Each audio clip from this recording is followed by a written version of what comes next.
Why is this video 40 minutes long? Chinese scientist who had created a genetically modified baby. What? I didn't get the memo for that. That is that real? Did that happen? Is that real? What does this have to do with horse girls? I'm confused. Okay. Meet Jiankui He, a Chinese scientist who had created a genetically modified baby, breaking every ethical law regarding genetic research and being sentenced to jail for 3 years back in 2019. After being released, he would somewhat disappear for a while until he got access to social media, most namely Twitter. And in classic supervillain fashion, why is he staring into the screen? he would tweet out, "Every pioneer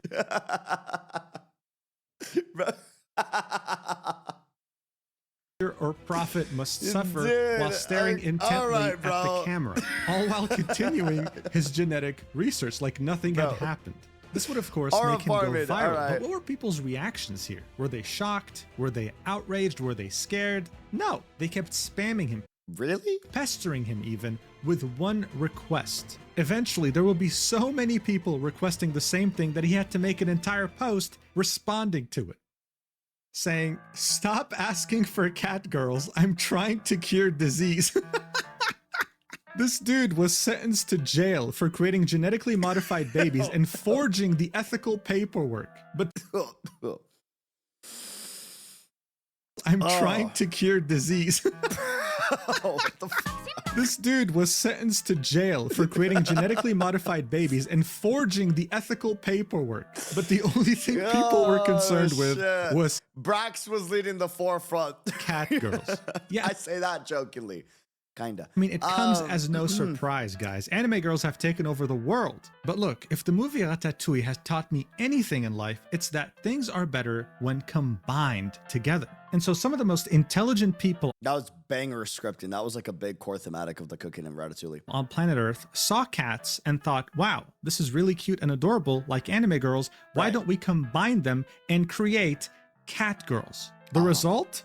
A massive success. Yeah. This, of course, made even more people think, until a particular group of people came up with a very interesting idea. They thought, well, look, humans love cats, right? Yeah. I'm sure they love dogs too, but what's one animal that's been with us since the beginning? An animal humans share a very important bond with. This is how he segues it. So listen to this genius idea, right? What if we took anime girls and gave them horse ears and horse tails? Then we would put all these— That is a fucking wild intro for a horse girl video, cute anime horse girls together on a track and have them race just like horses do during horse races. But get this, okay? Things don't end here, because these horse girls are living a double life. When they're not racing on the horse track, they're idols, dancing and singing in top-tier performances to— Honestly, bro, imagine after every Wuthering Waves fight or Genshin Impact fight, your favorite characters would do a concert.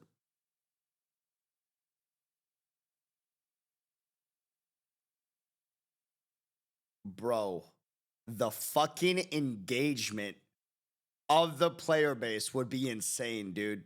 That would go. You're telling me I could see Lupa perform?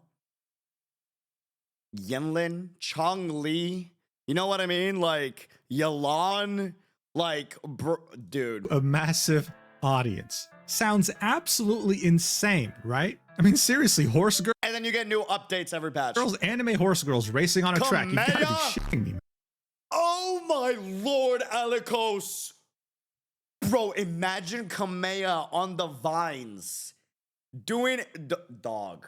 Bro, oh my lord, dude.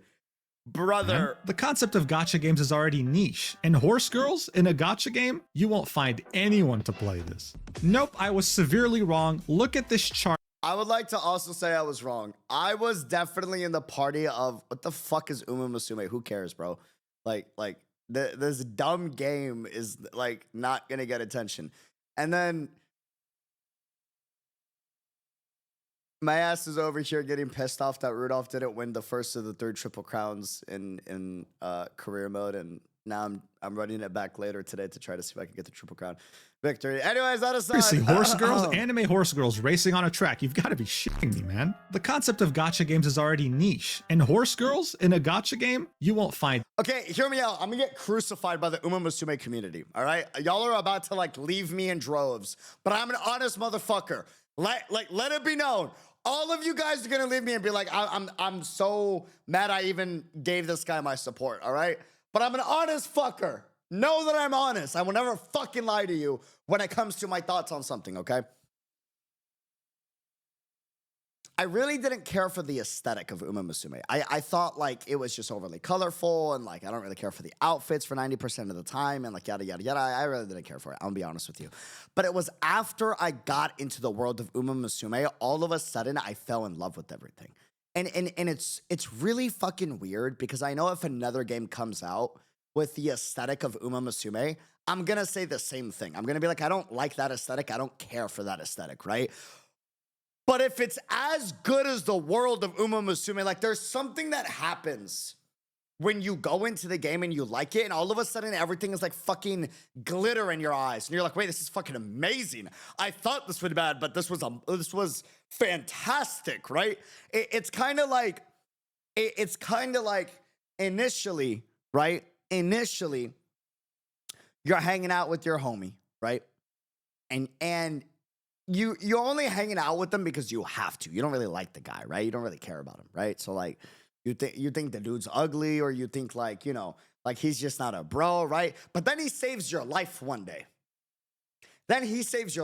All of a sudden, the next day, you're like, hey, bro, the fit looking fire. Damn, wait, hold on, styling. You're wingmaning for the guy. You know what I mean? I don't know how to describe it, but that's what Umamusume did to me. Anyways. Anyone to play this.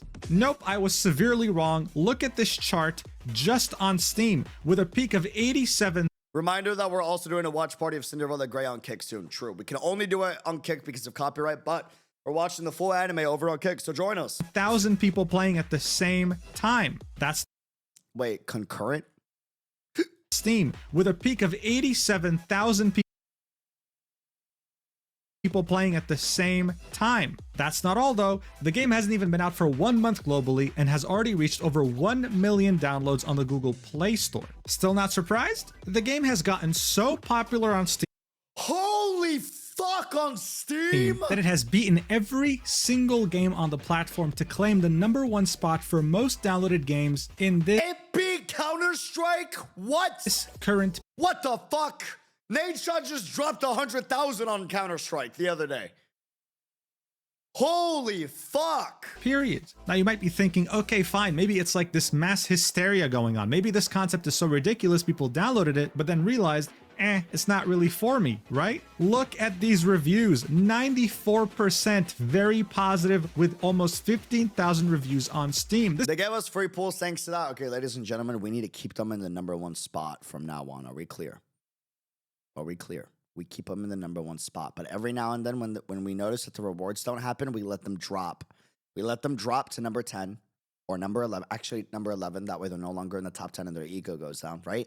And then after it drops for at least a week in number 11, then we bring it back up to #1, right?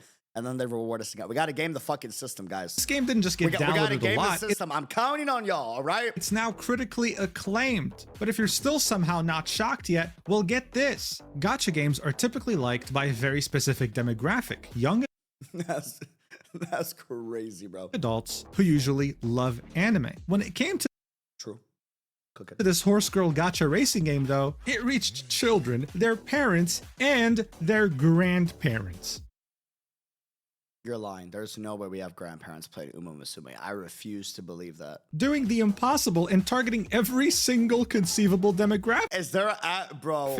Guys, it doesn't matter where you go. The metro, the airport, your office, you will most likely see someone playing this on their phone. I say, oh my Lord, Carter's dad. I forgot about that. This with no exaggeration. Umamusume Pretty Derby has taken over the planet. And I haven't seen a gacha game do this since Genshin Impact back during the pandemic. But if this still doesn't shock you for whatever reason, then get ready to get sucker punched in the face. Because that's exactly what happened to me.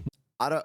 Is this Ofrefe? Bro, she's so cool, so fucking cool, and so hot. Top 2 easy. Holy shit. When I started seeing headlines like this, Umamusume developer Cygames is a title sponsor for Grand Prix de Paris. What the fuck? A prestigious horse racing event founded in 1863. An event being held for almost 2 centuries. And their logo just happens to be on an image of an anime girl that is also a horse. What the fuck is going on? And how did we get here? Well, none of it was straightforward, and this game almost failed to release. Umamusume Pretty Derby has a somewhat chaotic but also very interesting history. And seeing how it's practically dominated the world, I figured we need to talk about it. So let's do this. Man, horses are such silly animals, but you know what other animals I like? I honestly can't watch 5 minutes of Mugen stuff anymore after the pirate software video. I haven't seen them, to be quite honest with you. I just like watching the video essays on games for the most part. And also, I don't think crass is necessarily bad, but if it's not your cup of tea, it's not your cup of tea. Ships, warplanes, and war tanks. This sounds like a sponsor. I know a sponsor when I smell a sponsor. Yeah.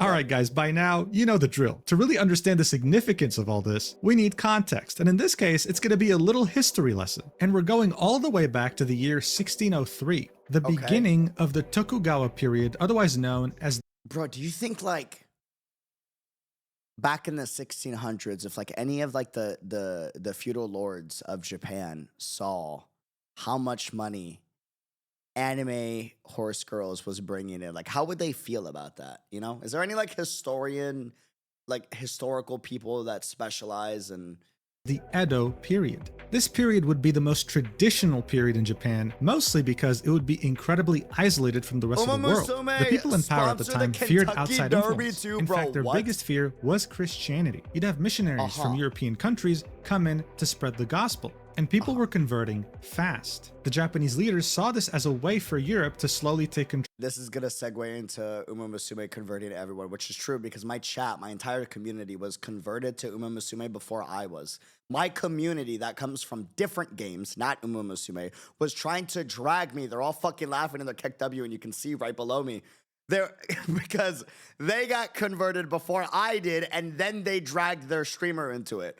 Control of Japan, so they took extreme measures. They completely locked down the country except for a select few traders who only had access to specific ports. Japanese people were not allowed to leave Japan, and if they did, they wouldn't be allowed back. And more importantly, Christianity was outlawed. The shogunate took extreme measures and massacred over 37,000 Japanese Christians, making it go almost extinct in Japan and ruling for over 2 centuries. This would all change in 1868, when the Tokugawa shogunate would lose its power and the Meiji Restoration would take its place. One could say that this period was the opposite of the Tokugawa shogunate's military rule, completely opening up the country, technologically advancing very quickly, and fully embracing the idea of an industrialized nation that can compete with Europe and North America. That way, they don't face the threat of colonization. During this new era, you'd start seeing more foreigners in Japan, like British and Americans, specifically around port towns. Their numbers would start becoming significant to the point where they'd start having their own communities built around those port towns. This is where, to kill time, Westerners would start playing the sports they knew, like rugby, cricket, and of course, baseball, which is now the most popular sport in Japan today.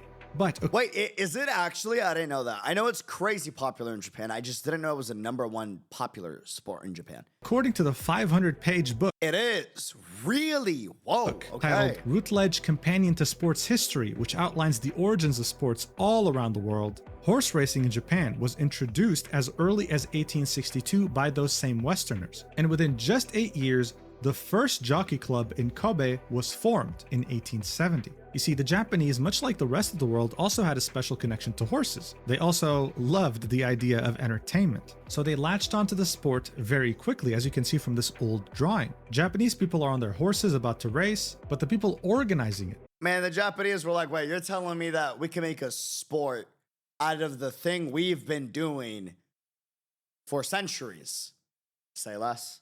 Can be seen and honestly based on the left here, and they're foreigners, they're Westerners. Today, it's seen as a prestigious sport, with the Japan Cup having some of the highest prize pools on the planet, and the Japanese taking the sport very seriously, wanting to compete on even footing with foreign horses. Right now, the prize pool for the So Japan this is why Megumi's dad from Jujutsu Kaisen's addicted to gambling on horse racing. That makes sense. Wait, do you think that means he would be a Umamusume like addict?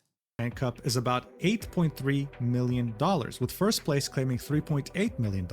And even though horse racing was seen as such an important sport in Japan, there was a problem.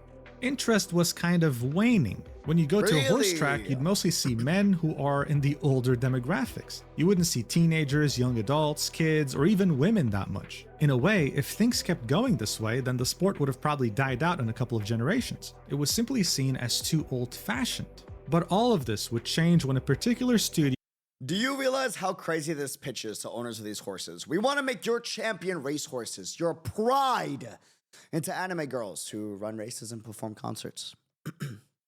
Honestly, like, I get it. If I saw her design, I would let them do whatever they want, you know? came up with a ridiculous idea. Oh, Frey looking good. An idea, actually, that almost ruined their company's reputation and potentially could have bankrupted them. I'm of course talking about Umamusume Pretty Derby.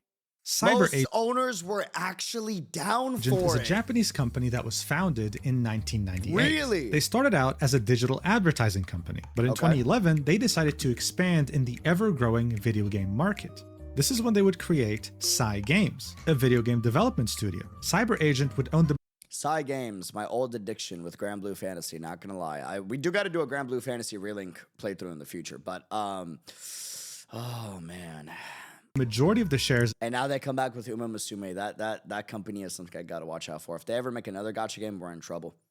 of Psy Games, but sell a few to other companies, like for example, Nintendo, who owns 5% of Psy Games. They would go on to create some pretty well-received games, like Shadowverse, a digital collectible card game, and of course, Grand Blue Fantasy, which was critically acclaimed.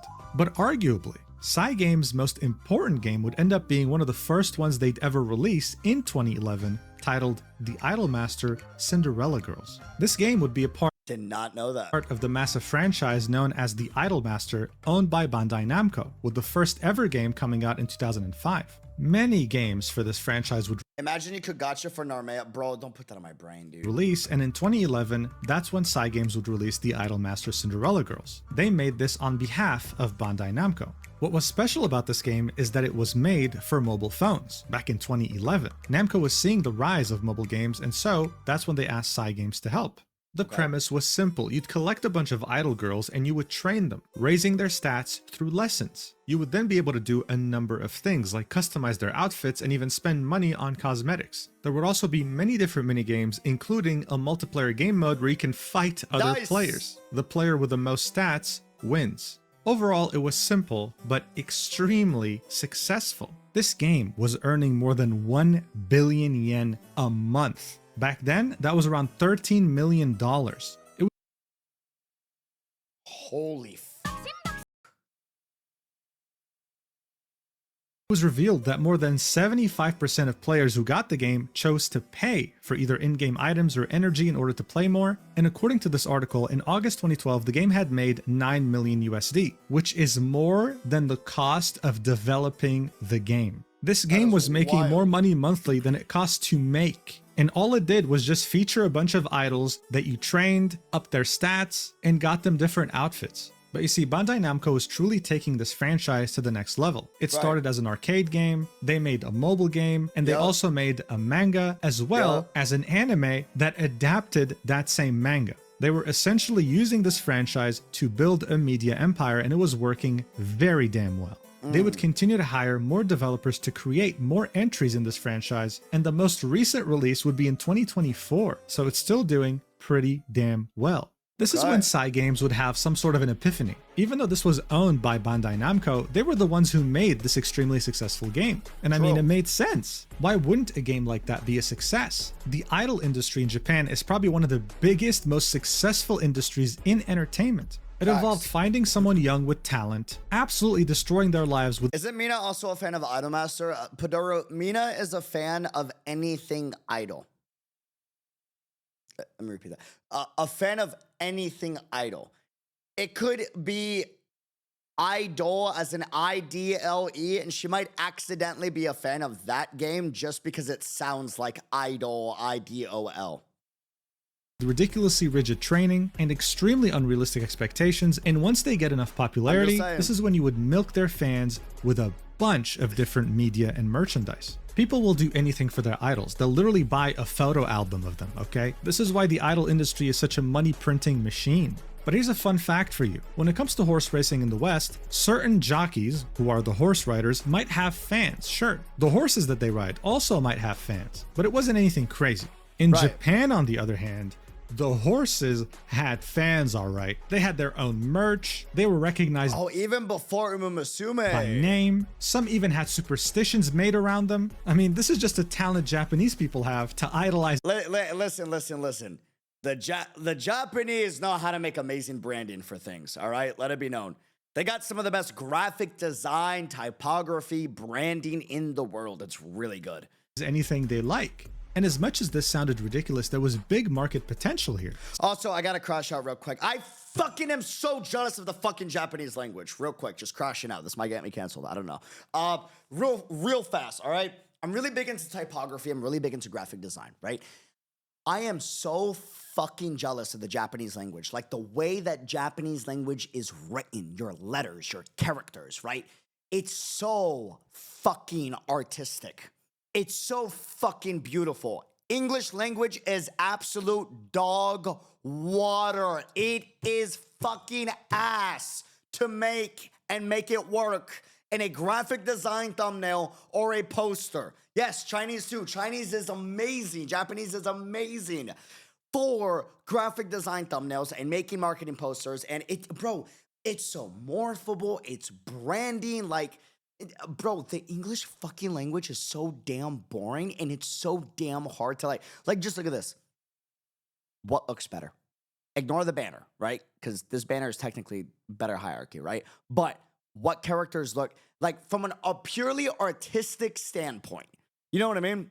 Cygames had made a very successful idol game, and yet horse racing I'm so jealous that like I got to use English in my thumbnails and fonts because it's ass. It's not good.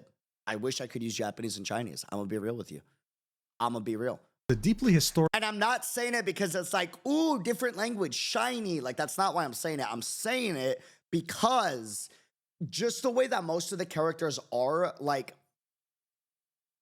from a geometric standpoint, it just fits most graphic design, branding, posters, and rectangles. And meanwhile, like, if you look at the English language, the letters are just, there's no fucking cohesiveness between the letters and the design behind each and every single letter. You know what I mean? Like K is so fucking pretty to work with. It's one of my favorite letters, right? You know what else is another of my favorite letters? The letter X, also another one that's very pretty to work with, right? But let's take something like A.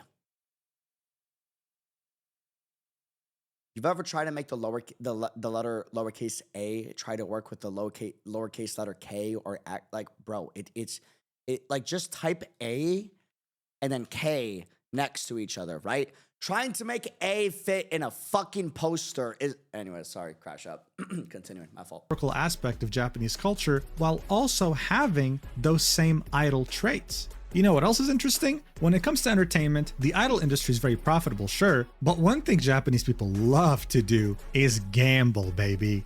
A Japanese person not knowing Okay, I'm not gonna lie, when I went to Japan, bro, there was a gambling corner in every corner. I swear on everything, bro. I swear. Now, granted, I've only been to Tokyo, Kyoto, and Osaka, right? And loved my trip in Japan, by the way. A beautiful, beautiful country. But, bro, there is gambling corners in the pachinko parlors, bro. And I'm not gonna lie, they almost got my ass twice, okay? They almost got my ass twice. I'm walking on the street, making my way downtown, and then all of a sudden, I hear like this really hype soundtrack coming from the corner that I'm about to turn on. I'm like, ooh, what's that? And then I see all the pretty lights that are like shining and flashing.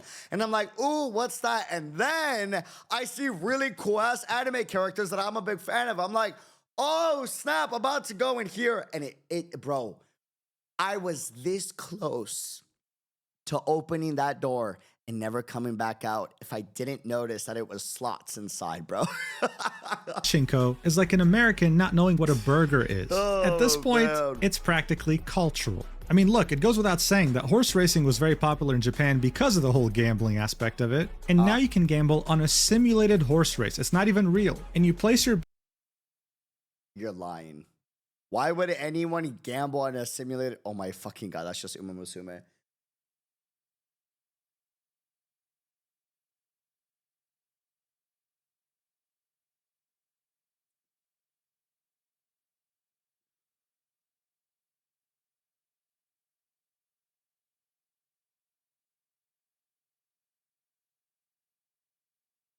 bets on this spaceship looking machine, bro. This looks insane. That's how much they love it. And finally, just like how idols and gambling are huge in the entertainment industry in Japan, we can't forget to talk about anime. And in the early 2000s, many artists were having Yoruichi! Ah! Bro, Yoruichi is so fucking badass and so hot. Good lord. amazing idea Oh, of giving bro. anime girls cat ears or just small animal features. Not to mention that there were already examples in media.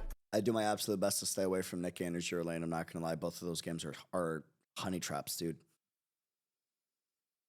No, I love honey, but like Taking this a step further, instead of giving them animal features, And I they would love give them honey. I features of love Enterprise, objects, like how the game Azur Lane God. has you collect these hot anime women that are meant to be World War II battleships. I'm not I keep forgetting about that. even joking, bro. Look, this woman's called Azuma, and she's part of the large cruiser She's large and cruising, that's for sure. category. Yup. Yup. She's stationed in the camp Sakura Islands. Large This is meant to be cruiser a for sure. battleship, bro, like an actual boat. Yep. You understand? And man, does she have some big cannons? Let me tell you that much. So I don't know who the genius at Cygames was, bro. It could be the CEO, it could be a producer. Someone had the brilliant idea to sit everyone down and say, hey, what if we combined all these elements together, right? For the gambling, we make a gacha game. For the anthropomorphic cat girl part, we make horse girls. And I didn't hear what he said for scientific purposes. I just gotta. Hey, so what if we combined all of these elements together? I see. for the gambling, we make a gacha game. For the anthropomorphic cat girl part, we make horse girls. And for the idol part, we base them off the most famous horses in Japan, while also making them sing and dance, because why not? Now, be honest, if you were one of those people listening to this pitch, would you have signed off on this? Because it obviously sounds I would. That's Galaxy Brain, but I'm like new generation when it comes to marketing. Old generation marketing, no. This sounds like a potential like revenue development hell disaster. ridiculous, right? Most people probably wouldn't have. But Cygames had top-tier drugs in their office because you know what? They said yes. They then wasted no time getting started on developing the game, revealing it for the first time on the 21st of August 2016 at the Anime Japan Expo. Excitement for this game was actually already starting to build up, and that made more people want to know more details about Umamusume. So on January 2017, the main content producer of Cygames, Akihiro Ishihara, was asked a bunch of different questions during an interview, and one of them was, please tell us about the development status. And he said, this game is about 25% complete. Keep that number in mind. But for now, this interview had also revealed many of the horse girl designs, as well as the famous horses they're based on. It seemed Right. like they knew what they were doing. And they had learned their lessons with Bandai Namco. They were going the Idolmaster route, not just aiming to make one good game, they wanted to make a media empire around Umamusume. So just You know the marketing. I'm learning more that they have like animes and movies. I'm only just now learning about this, right? And a lot of other like marketing things that they've done in Japan as well and campaigns. But it's really genius. And you know what else this kind of reminds me of is the Arc Knights marketing and reinvestment campaign. When I first got into Arc Knights, right?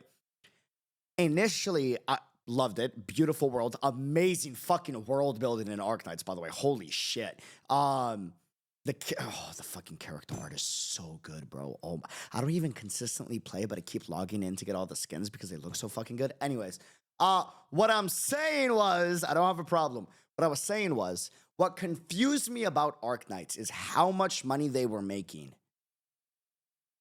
with the lack of budget in game. And I'm gonna get crucified for saying this, but it's a statistical fact, okay? it confused me. I was so confused. I'm like, where is the money going? The money has to be going somewhere. Why are they making so much money?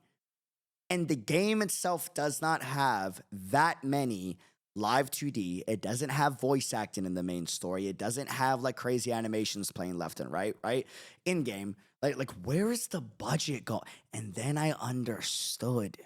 Arknights did what is a genius marketing move by building an empire around the success of the game before improving the game. And low-key kind of fucking galaxy brain. What I then learned was they would have conventions. They would make the anime. And the convention, specifically Arknights Fest, I was like, oh, it's just like one of those American anime conventions that has a little booth and that's it. No, my ass did not fucking understand. This shit is a lifestyle. Arknights has made a lifestyle around the game itself, right? Like when you go to an Arknights event, you are experiencing an event, its own like thing that is associated with the Arknights brand. It's not like they're promoting this event to promote Arknights, even though that is what's happening, right? It's its own self-contained thing that you would love. Like you could go to Arknights Fest and know jack shit about Arknights, but if you go, I promise you'll be like, bro, this is kind of fire. Amazing art. There's a music concert happening. Food is great. Drinks are fantastic, right? Everyone's pretty chill and pretty cool. I know because I've been. Like, dude, it's genius. And it looks like that's what they did with Umamusume because I didn't even know about this. I didn't realize like the animes have been out for that long. And you build this mini universe around the game so that when people aren't playing the game, they're still invested in the world, if that makes sense. Seemed like they knew what they were doing, and they had learned their lessons with Bandai Namco. They were going the Idolmaster route, not just aiming to make Neural and Umamusume. Oh my lord, I spent so much money on Neural. I should have seen this shit coming from a mile away.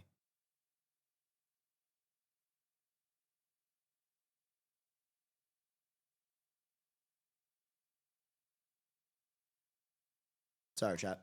one good game. They wanted to make a media empire around Umamusume. So just a couple months after that interview in March 2017, they released a manga, but they weren't done yet because they wanted to They even had a manga? adapt this manga into an anime and were going to enlist the studio PA Works to do it. The plan was to release this anime in 2018 in parallel to the game's release. That way both would help each other and they would start off with a strong symbiotic media empire. That was the plan, except nothing, and I mean nothing, in regards to release dates went according to plan. The Umamusume Pretty Derby anime would release on April 1st. I had a $30,000 project for the channel, and it all went down in the dumpster just because stuff couldn't happen behind the scenes, which is so sad. Then I had another $10,000 project that I was planning to be a big surprise for the channel as well, and now that's currently on delay due to the fact that the company that I was planning to do it with is having company-wide issues, which sucks because that's $10,000 down the drain. 2018. Not fun. It wasn't just limited to Japan. Not fun. This is why a lot of studios are beginning to just hire their own teams built in studio rather than like outsourcing to a different company because of stuff like this that could happen. It's not good, dude. It had a simulcast with Crunchyroll in select regions of the world. Full control. It was almost an instant success. Similarly to how people love the idea of cat girls, the idea of horse girls was also very well received. But a couple of aspects that it was really praised for were, one, its attention to detail, and two, its very skilled world building. But we'll get to that later. Right now, there's a more pressing concern going on. As the anime was running, the game would release 3 more teasers on April 19th. It showcased a race, a live show, and a story/training section. I can't show you those videos because they've been privated, but overall, it seemed like everything was going according to plan, with the game scheduled to release around the end of 2018. This will be confirmed again on July 2018, with yet another trailer showing off the game and its mechanics, announcing at the end that it was going to release at the end of 2018. As people were waiting, wondering when the game was going to come out, Cygames took their sweet time and only announced on December 15th, 2018, literally the end of the year, that Umamusume Pretty Derby has been delayed in order to raise the game's quality, saying that they will reveal We need more devs that do that. Let me repeat. We need more devs to delay the games to guarantee quality game. Please. We got to stop. I know why they do it. Now, in fairness, part of the reason why, from a business standpoint, a game will release, even though it's not ready and the quality isn't there yet, is because they're hoping that with the money of launch, it will get them the funds they need to bring the quality up and to get eyeballs, and then they can use those eyeballs and the amount of players to get more money from investors. That's why a lot of games release half ready, right? But they need the money to recover and keep going, pretty much. Yeah, exactly. But still, bro, I wish more game devs would do this and delay in order to guarantee quality, because having a banger launch is so big for the momentum of your game. It doesn't mean you can't recover. You can. Several games have, right? But it's hard. Build a new release period at a later date. And you will always have a certain percentage of a demographic that you've forever lost because you jaded them for a half release. You know what I mean? I mean, okay, not a big deal. I mean, yeah, most games that come out premature have basically succumbed to the pressure from investors who are threatening to pull out. Exactly. It would have been nice if you told us earlier, but one delay doesn't hurt, especially if the game's going to be better for it, right? Well, the game got delayed again in 2019. Ooh, that's rough. And the new release date was slated to be in 2020. Now, right. Cyber Agent is a publicly listed company, and just like any publicly listed company, they would have shareholder meetings. So in their third quarter shareholder meeting in 2020, they re-emphasized to their investors that Umamusume Pretty Derby was going to be released in 2020, confirming that fact. Just a couple of months earlier, in May 2020, the managing director of Cygames confirmed yet again that Umamusume Pretty Derby was releasing in 2020. But then we got to December 2020 and the game was nowhere to be found.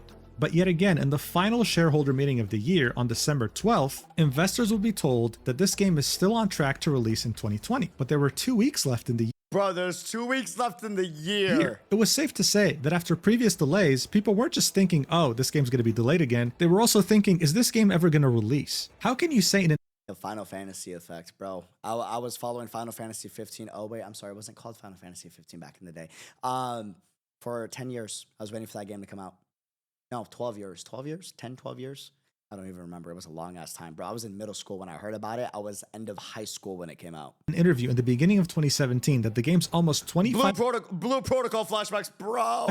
done with a 2018 release date, and yet here we are 2 years later, barely able to make the release. Usually this means that the game has no direction, that Cygames is dealing with an internal disaster. And what really reinforced this narrative is the fact that the game didn't even come out in 2020. We had reached 2021 and the game still had not released yet. It was only on February 24th, 2021 that the game had finally released in Japan. And while it was cool that the game had finally come out, people didn't really know whether to be excited or worried. Fun fact, during this development hell time, since 2018, the one mostly keeping up the hype for the game was Gold Ship on PakaTube. So wait, so they were still marketing the game on PakaTube though? Especially with how Cyberpunk 2077 had released just a couple months earlier. Cyberpunk had one of the worst releases ever. Oh my god, wait, was this also like a few months earlier? No. Out, people didn't really know whether to be excited or worried. Especially with how Cyberpunk 2077 had released just a couple months earlier, and even though it's been delayed multiple times, had one of the worst launches in... Oh, that's only gonna make people more worried about how Umamusume would have been released. And Cyberpunk had an awful launch. I mean, it was horrendous, right? But now people are calling it one of the best games ever. And that a lot of you guys have been saying we need to do a Cyberpunk playthrough. So we might be doing a Cyberpunk playthrough in the future, just a heads up. In history. But you know what? As hard as it was to believe, this was not the case with Umamusume Pretty Derby. People were so addicted to the damn thing, they couldn't stop playing. The gameplay loop definitely took inspiration from their work on Idolmaster. Your horses, or horse anime girls, would have 5 different stats that you would train them on. You'd also have many different minigames and many ways to interact with your roster. You would then have your horse, or horse girl, race. race and lose to Rudolph. Competing against others in a bid to win first place. These races would make your heart beat like crazy because there was always a chance that one of the horse girls could use a special ability, including your own, like you're seeing right here. You could be losing a race and then your horse will all by themselves decide to do this in order to win. It just depends on their mood and how you've treated them. One could even say that this was more exciting than IRL horse racing thanks to all these factors. But the game wasn't over with just one horse girl. Eventually that horse girl would retire, just like IRL horses, kicking off the inheritance mechanic just like real life. Here's an example. This is the family tree of the very famous horse, Goldship. As you can see, this is probably more complex That horse had a lot of babies. than my own family tree, and I'm a human. It rivals the family tree of like some royalty from the 1600s or something. This is all done with the goal of creating the most genetically engineered monster that can dominate any race. And that's what you kind of do in Umamusume as well. The hard These are all the ancestors' eyes. The work that you put into your now retired horse girl can now be incorporated into your new horse girl by using her as one of her coaches. So in a way, you also become more of a genetic scientist and try to create the perfect. There's no way he looped it back to that. Stop, bro. Drop it. No, no, no, no, no, no, no, no, no. Drop the analogy, bro. There's no way you, bro. There's no way you loop it back to that, dog. No, no, no, no, no, no, no, no. So in a way, you also become more of a genetic scientist and try to create the perfect horse girl after many different runs. This gameplay loop was so addicting, it was like playing a Civilization game, screaming one more turn as the police is confiscating your phone from you because you haven't eaten in 3 days. People couldn't. There is nothing more dangerous than a gamer saying one more turn, one more game, one more try. Stop playing it. But as this game became so popular in Japan, it started somewhat suffering from success, you could say. Really? You see, usually the people who own some of the best racehorses in the world happen to be some very wealthy and successful people. Seeing that Umamusume's characters are based on real-life horses, they had to go and ask each of these owners their permission to have them in the game. The owners agreed. Oh, because they have the legal rights over the horse's IP. Agreed to do that free of charge, not charging any money. This was seen as a very cool and kind gesture from them. But here's the thing, these weren't just Kita! horses, these were I'm trying to get Kita pretty please. anime girls that were in many cases Please subscribe, leave a thumbs up and comment so I can get the ad revenue necessary to be able to get Kita-san pretty please. Thank you. pretty. Or join us on Kick. That helps too. Or subscribe, but don't subscribe unless absolutely necessary. Just leaving a thumbs up and commenting does a lot. You don't need to subscribe on Kick. Ad free over there. And usually when you present Japan with a pretty anime girl, they will instinctively almost want to draw some pretty lewd fan art. That was a problem. Cygames knew it was a problem, so they created very specific fan-created content guidelines, outlining rules, saying you can't make fan I have seen so much Umamusume art on my timeline randomly, and I'm pretty sure the majority of these rules are not followed right now. art with the intent to injure the reputation of the If there's any one thing I've learned, you can't contain artists. Nothing can contain artists. Artists will always find a way. franchise or other third parties. You can't do any lewd stuff, you can't do any violent stuff. The owners of these horses did not want to see their horses participate in anything like that. It was a red line for them, but that didn't necessarily make people want to listen. Now, of course, usually if you were to break these rules, Cygames would just send you a takedown notice and sue you if you don't comply. But of course, this would be too boring for a franchise like Umamusume. So some people came up with a rumor that now is regarded as truth in many different circles and has spread like wildfire. If you draw any lewd art of Umamusume girls, the Yakuza will knock on That's not... Bro, that's not real. That's not real. That's not real. There's no way. Yeah, it's a stupid joke, bro. That's crazy that that's a joke. If you draw any lewd art of Umamusume girls, the Yakuza will knock on your door and hurt you. Okay, so as far as I can tell, this all started with this stupid tweet.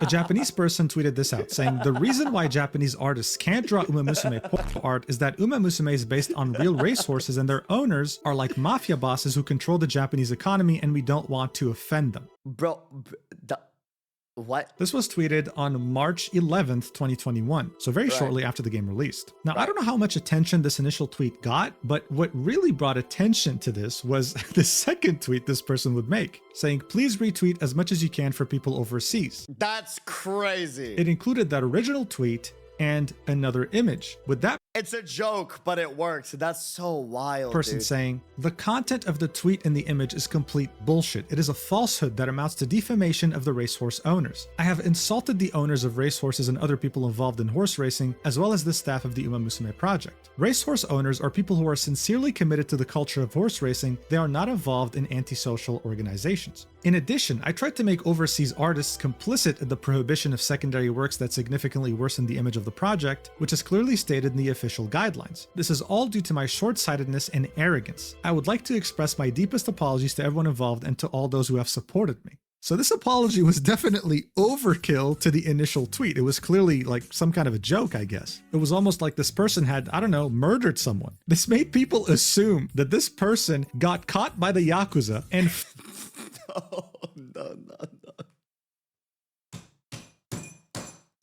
No. No.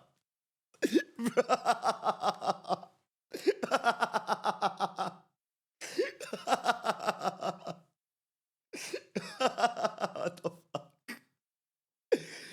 Bro, he was too sincere, brother. murdered someone. This made people assume that this person got caught by the Yakuza and forced, right, at gunpoint to make this apology, because that's what it sounds like. As you can see here, the top comment is, so they found you? The person said, no, it's not. It's just that I made the wrong statement. Someone else said, I'm guessing they gave you a call. To which this person said, no, it doesn't. Someone said, I'm sorry to hear that the racehorse mafia got to you. Had no idea Japan even had such an intense culture of racehorsing, let alone one run by gangsters. Then that person replied with, please don't tell us such bullshit. This person was so easy to troll. And this eventually got posted on Reddit, ironically saying, turns out old-fashioned Yakuza are alive and well in Japanese horse racing industry. They are sending goons to stop doujin artists from making drawings of Umamusume project characters. All of these events This is crazy misinformation, but also have wild. resulted in this becoming a full-fledged meme. Whenever someone mentions, man, I'd love to draw these characters in lewd poses, someone always comes in and comments, hey man, you don't want to do that, the Yakuza's gonna get you. And while it's funny, it's gotten a lot of people to actually believe it, especially overseas. But the truth is that Yakuza doesn't own any of Memes, bro. the horses, and that gambling is heavily regulated by the JRA, the Japanese Racing Association. So no, if you draw lewd art, the Yakuza aren't going to knock on your door, but you might get a DMCA notice. The biggest reason why side games don't want to offend the owners is that they can take the license back for the Uma's name. That's why they don't allow us if you work for arts. But in reality, side games can send a message to you, but can't really do shit. I mean, they can, but the problem is there's too many people in the world to try to send out a case to, you know? From a lawyer. But regardless, Yakuza hiccups aside, this game was making bank. In 2021 alone, even though Zenless music, let's go! We stand on the zone zero in this house. they released 1 month after the year had began in February, Nicole, Evelyn, Yee, Schwan. they had made over $1 billion. And by March 2025, they had made a total of $2.5 billion since release. This is an insane amount of money, but what's even more insane is that 90% or more of its That's wild. revenue came purely from Japan. Cygames had the Japanese population in its chokehold. And as I mentioned, these weren't just young adults. There would be endless stories of people going on the metro, going to a restaurant, going outside, and seeing someone way older than them or way younger than them playing this game on their phone. It became cultural. But here's the thing, Japan, even though open to the rest of the world, still has a very particular market. Just because something is successful there does not mean in any way that it'll be successful anywhere else, Right. especially when it comes to the topic of gacha games. Right. So when it came to finally launching the game globally on June 26, 2025, more than 4 years after launching it in Japan, people didn't really know what to expect. It was reasonable to think that it was going to just die out in a few months, with Japan continuing to be its main revenue source. Except what it did was inconceivable. It was absolutely dominating the Steam charts. As you saw in the intro, it became the #1 most downloaded Asmongold played it without a sponsor. Ludwig played it without a sponsor. Bro.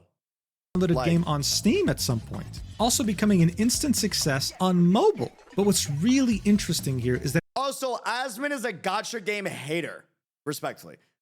Kinda. And he's like, yo, this game's actually kind of...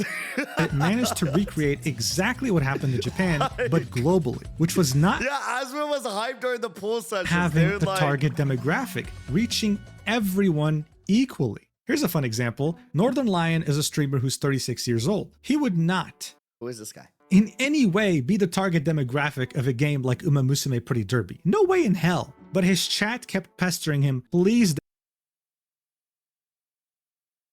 You too, huh? You too? I've been there, man. They're relentless. They don't stop. The tweets, they're on your Twitter replies. You upload a video about Wuthering Waves and they'll comment Umamusume. You upload a video about Zenless, they'll comment Umamusume. You upload a video on Genshin, they'll comment Umamusume. You'll make a Discord post about how you're going to get a coffee and they'll reply with horses. I'm not even looking, and I bet you my chat is cracking up because they know I'm fucking right. They're relentless. They will do everything they can to get you to try it, to get you past that door. Download the game. I'm so sorry, brother. Give it a shot. For the love of God, you'll love it. And eventually, he gave in. Now, Northern Lion is a pretty big streamer. He'll usually average around 15,000 viewers. But Damn, that's crazy. when he streamed Umamusume, he had reached his all-time peak of 40.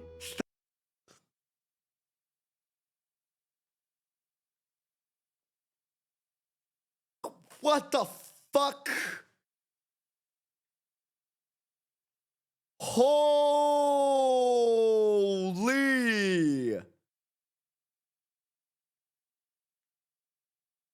One day that'll be you. I don't know about 40,000. If we ever go past 1,000 average every stream, I'll cry and hell, even just 500 average every stream is already like the dream. 1,000 That's fucking insane. live viewers. And you know what the craziest part is? He absolutely loved it, okay? It's a fucking banger He game. fell in love with the Is that a new outfit? game, the characters, Why do I care, bro? Why? That's everything. He even had Japanese players seeing some of the reactions from Western players thinking, wow, we gotta up our game.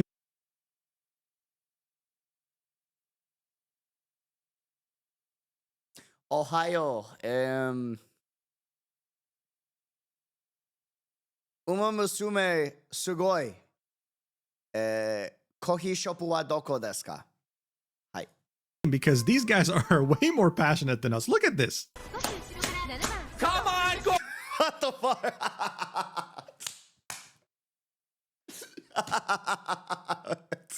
Oh shit, put it into high gear! I need all you got right now! Guys, I can't stand obnoxious loud streamers. Let's be real. I can't stand obnoxious, loud, ADHD, gets distracted very easily. Oh man, am I right, chat? The Kentucky Derby's on the line! Come on! It was, with no exaggeration, taking over the entire internet. And it That's showed in the wild. stock price of Cyber Agent, the parent company of Cygames, with its stock market price going up like crazy. But That's why is wild. that? How is this game such a success, so highly rated, both in Japan and overseas? We've established that the gameplay loop is fun, sure, but there are a lot of games like that. This isn't just a game at this point, it's a It's the positive feedback loop, bro. It's how they fucking get you, all right? Because every mechanic by itself is not fucking revolutionary. I'm sorry. I might get people that get mad at me. It's not. Like, other games have thought up of it, right? It's the fucking blend of all these mechanics together. It's like a perfect fucking harmony, right? Because you get a character, and then you put him in the race, and then you're training the character. So the results of that character winning a race is predicated based off of if you trained good.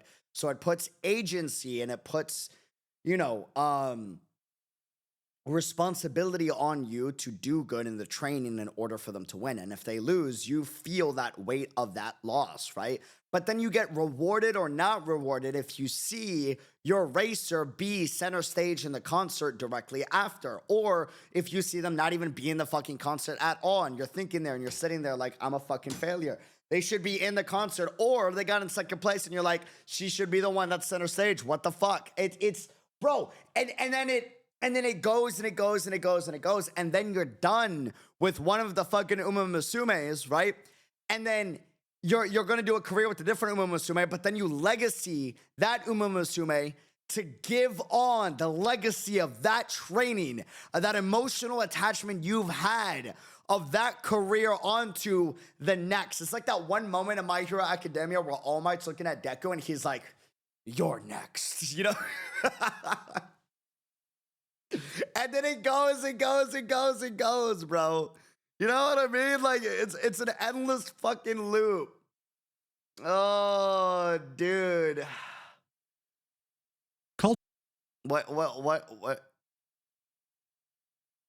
I'm not reading that, Luke. Nope. Cultural phenomenon. So what was something that it did that other games weren't even close to achieving? Well, the horses.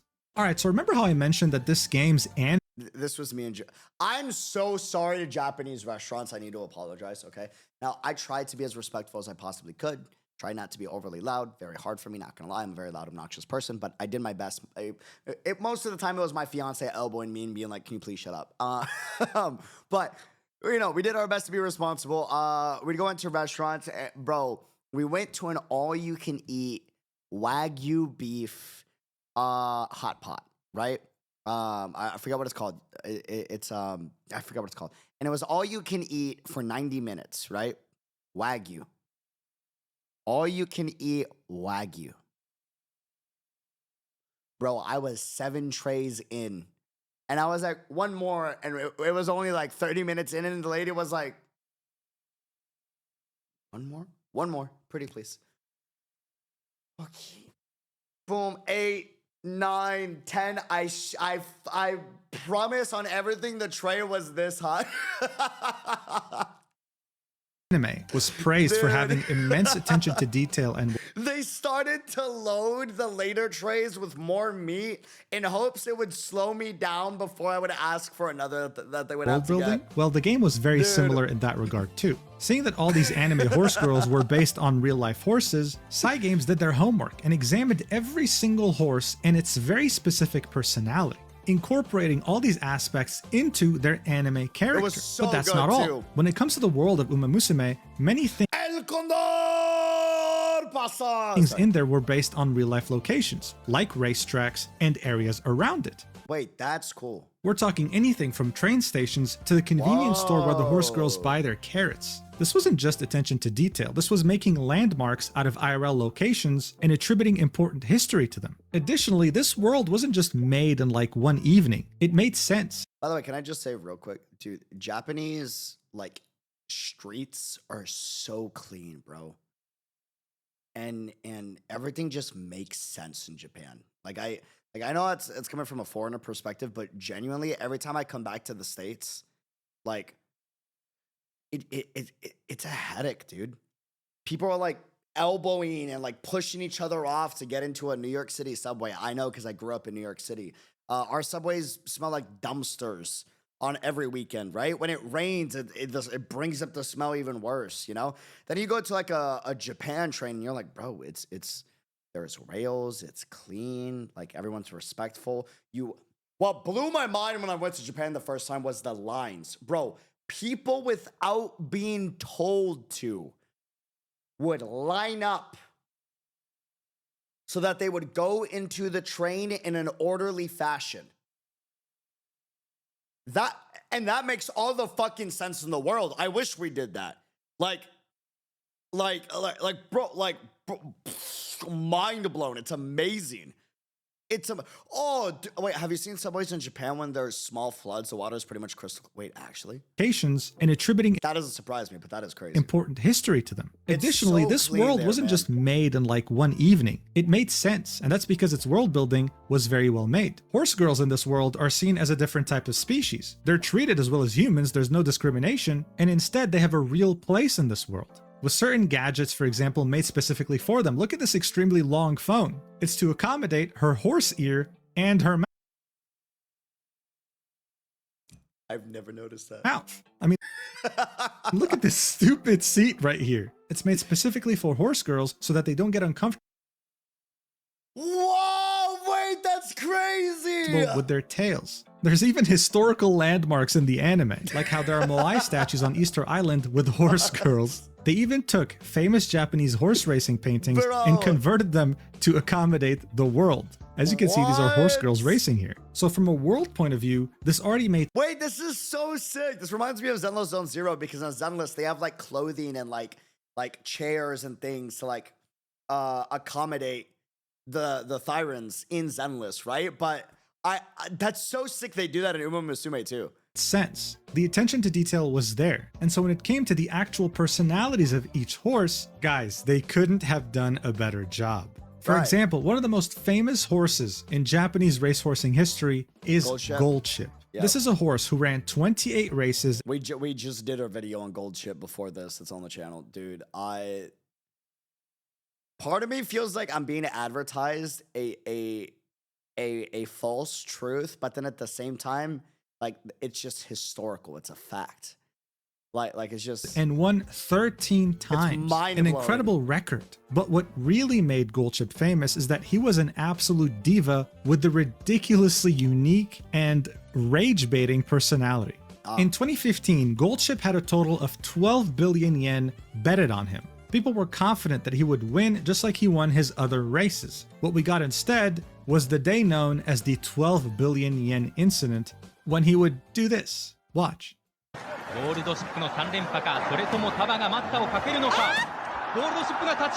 He would simply refuse to race. Everyone would go except him. He didn't care. He just didn't feel like it, and so he didn't race, losing people 12 billion yen in bets. Now, this is how Goldship would look in the game and in general in the Umamusume universe. They would recreate the same incident in the anime.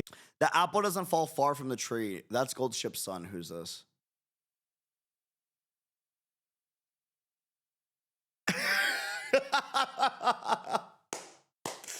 What the fuck?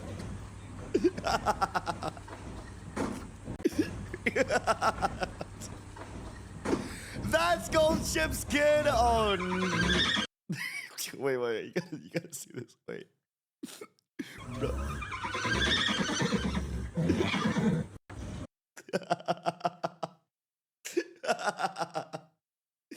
Bro. Series. Watch. Dude.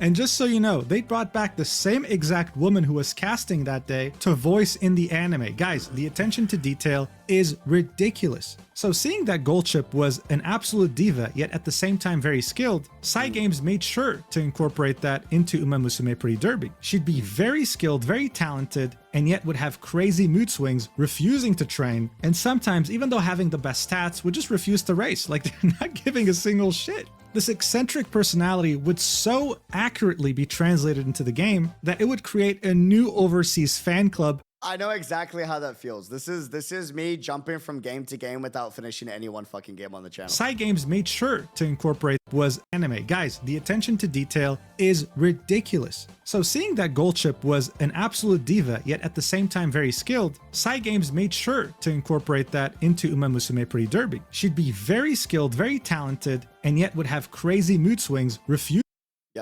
to train, and sometimes, even though having the best stats, would just refuse to race, like they're not giving a single shit. I'm sorry, guys. I blame the ADHD. We're getting better about it, but it is a problem. We're working on it. This eccentric personality would so accurately be translated into the game that it would create a new overseas fan club for this IRL horse. I mean, look at this. This is a video of Goldship in retirement, literally just hanging out.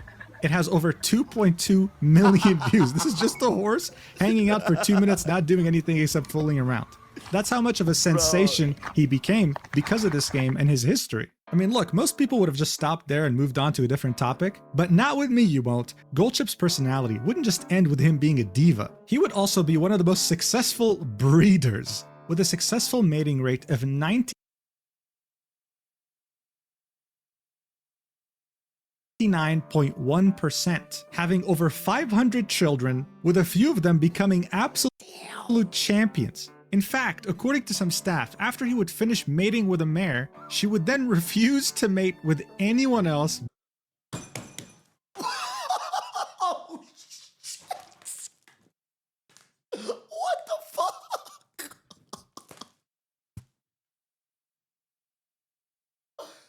Yo, that's what?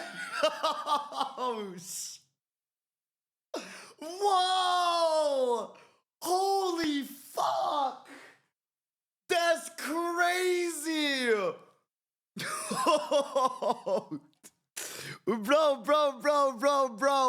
Whoa! With a few of them becoming absolute champions. In fact, according to some staff, after he would finish mating with a mare, she would then refuse to mate with anyone else but Goldship. That's just how good he is, man. But I guess it also explains why he enjoyed it so much. He would That's swing his wild. cucumber from side to side because of how excited he was, okay? I know this is like a ridiculous amount of detail, but people look into this. That's how Wait, that's real. obsessed Bro. they are with Goldship. This isn't just because he was skilled or a massive Dude. diva, he was a rage baiter. Like the whole 12 billion yen incident, but also the fact that his trainers realized that, wait a second, in his retirement, he's running even faster than he used to run.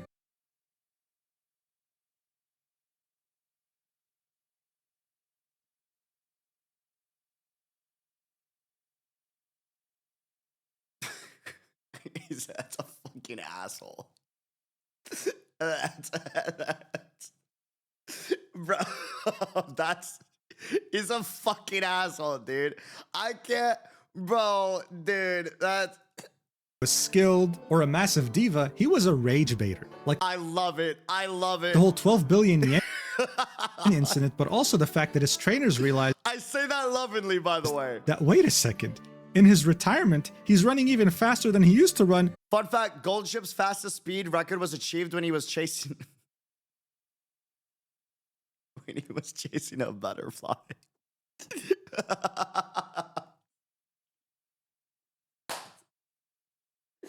Bro, what the fuck? Dude, that's crazy. What the fuck? What is wrong? Oh, butterfly. Diva, he was a rage baiter. Max Like the whole 12 speed. billion yen incident, but also the fact that his trainers realized that, wait a second, in his retirement, he's running even faster than he used to run back when he was still a racehorse, making them realize that he never used his full potential while being a racehorse, almost as if on purpose to spite his trainers.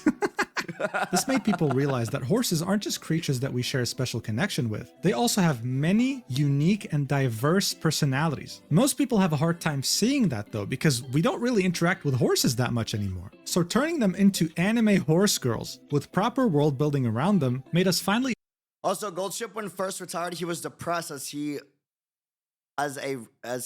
racing horse. He didn't know what to do when not race. But when he became a breeder, it only took a little while for him to enjoy breeding, as a brother enjoyed breeding more than he enjoyed racing as wild. appreciate their very deep and valuable personalities. And no one received more appreciation than the horse Haru Urara. You see, Adorable horse. when she was young, she would go unsold at an auction. Seeing that no No one wanted to buy her, she was entrusted to the cheapest racecourse to run in Japan. Her trainers thought that this would be a good chance for her to maybe win since she had a hard time training. But then she went on to lose 113 No races in a row, never winning once. However, when she had lost her 87th race in a row, the race announcer, Koji Hashiguchi, would be absolutely shocked at this statistic. He was like, dude, this like never happens. Most horses would have given up by now. They would have retired. So he sent her racing record to national media outlets thinking, dude, this is insane. Like, you gotta talk about this. And they did, which made her ridiculously famous.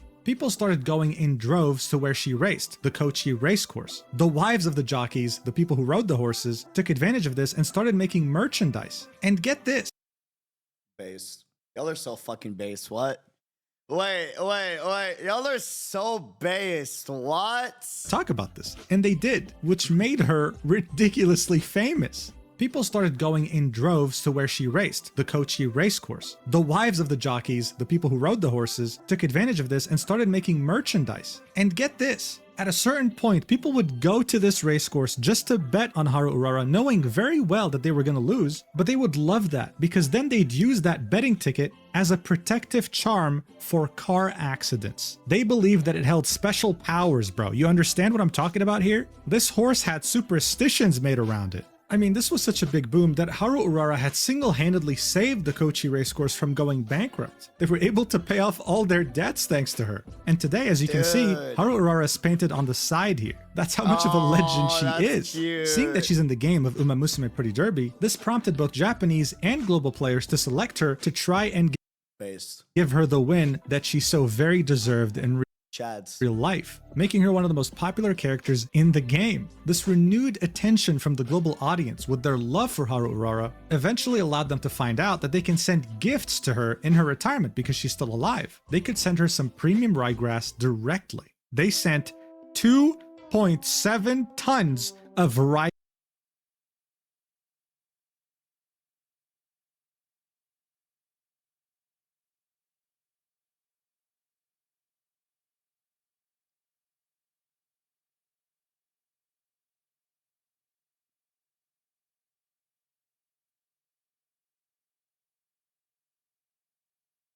grass. Usually one person could buy $40 worth, which is 5 kilograms. Here's the link. What is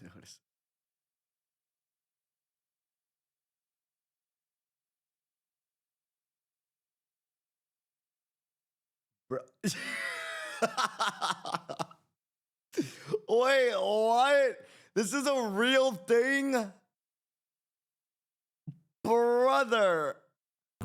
But people crashed the donation website, and now we're sitting at 2.7 tons. This is an image of this little cutie receiving her gifts, and it's prompted people to draw fan art of this phenomenon. I mean, look at how much ryegrass is in front of her. She has enough food until the end times. 2.7 tons, you're insane! In fact, thanks to this game and its renewed attention on these horses and their accomplishments, many of them, who are now in retirement, are receiving many donations, able to fully enjoy their older years. This is because this game didn't just make a lot of money and renew interest in horse racing, but it has single-handedly revitalized the entire horse racing industry globally, specifically in Japan.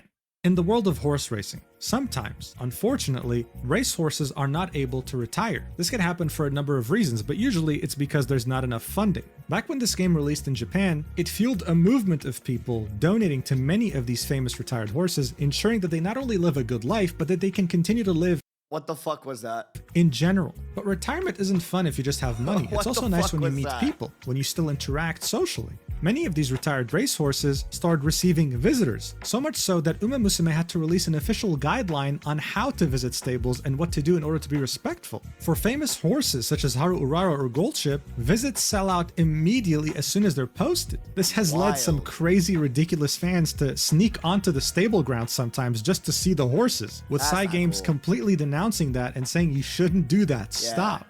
But that wasn't all. Cygames was making a lot of money from this game, and they understood that there's a mutual benefit here. If horse racing thrives, they thrive too. And so the president of cyber agents, Susumu Fujita, has become a high roller when it comes to buying expensive horses and raising them for races, always being one of the leading buyers when it comes to horse auctions in Japan. So far, he has spent easily over $10 million making up his own fleet of racehorses, and he's not planning on stopping anytime soon. But this isn't just about Japan. This is about horse racing globally. In May of this year, they had announced a partnership with the 151st Kentucky Derby, the most watched and most attended horse race in the United States, taking place since the year 1875. And you had this anime girl horse racing game being their biggest sponsor. This also extends to Paris. As you saw in the intro, they're not just sponsoring the Grand Prix de Paris, but Her outfit's so cool. they're the main El Condor pasa! sponsor. And I mean, look, if you show me an image of horse racing, I probably would think, oh, cool. But if I was a young person and saw a poster like this, I think, whoa, whatever this is, I want this. Where can I get tickets? It's an extremely mutually beneficial partnership. Additionally, racehorsing merchandise has had a boom in Japan ever since the game had come out, truly turning this into an animal idol industry. These dolls, for example, they sell out like crazy. It's actually very hard to get them, especially if you're outside of Asia. Actually, I think they're keychains, but you get the point. Cygames was essentially making a lot of money from this, but they were using it for good things, making this industry a better place, helping treat retired horses even better, and in general being a positive force in the community. This reminds me how at some point Hoyoverse, the creators of Genshin Impact, had invested in a nuclear This still blows my mind. fusion reactor, and in 2024 it became operational. Who would have thought that you spending Wait, it's operational now? money What? on characters in a gacha game was going to end up somehow in a nuclear fusion reactor in Singapore? Overall, this industry is revived. It's back. Audiences now feature women, young people, middle-aged people, demographics that horse racing usually wouldn't be able to reach. This has already been happening in Japan, and I'm sure it'll start happening globally thanks to this game. I can't help but laugh when I say this, but it's true. This anime girl horse racing gacha game has somehow been able to single-handedly revive this 62,000 horse racing fans. entire sport while somehow making the world a better place. It's crazy, but it's where we are today. I hope I was able to explain why this game took over the world and why it's continuing to, and I really appreciate you watching until the end. This is a fairly different video from what I usually do on my channel, but hey, I figured it would be fun. Now the sponsor does want me to end this video with a message, so before I'll do that, I'll thank you again, say that I love you, and mwah, see you next time. Thank you, Mujin, for the amazing video. Make sure to go check it out on y'all's own. And I'm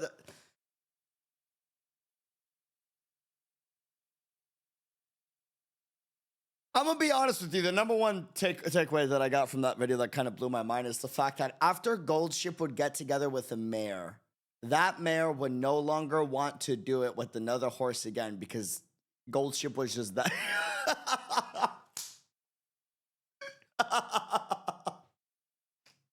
He was just like, that's crazy. Bro, 96% fertility rate is wild. Wild, wild, wild. Holy hell, man. That is crazy. Well, thanks for checking out the video. Leave a thumbs up, comment, subscribe, and join us over on Kick, where we check out a lot of stuff that doesn't go up on YouTube due to copyright. Like, for example, the Umamusume Gray Cinderella anime that we're going to be watching over on Kick, because it's not allowed for us to watch on YouTube, sadly. We are going to delete the VOD, so the only way to see the VOD is to be on our website, which is kind of like Patreon, link in the description. But we're going to be streaming it for free for everyone on Kick. I got to delete the VOD due to copyright. I wish I could keep it up. Trust me, I really would. Really, really do. Thanks for joining YouTube. Love that kind of y'all. Till next time. Be unreal. Peace.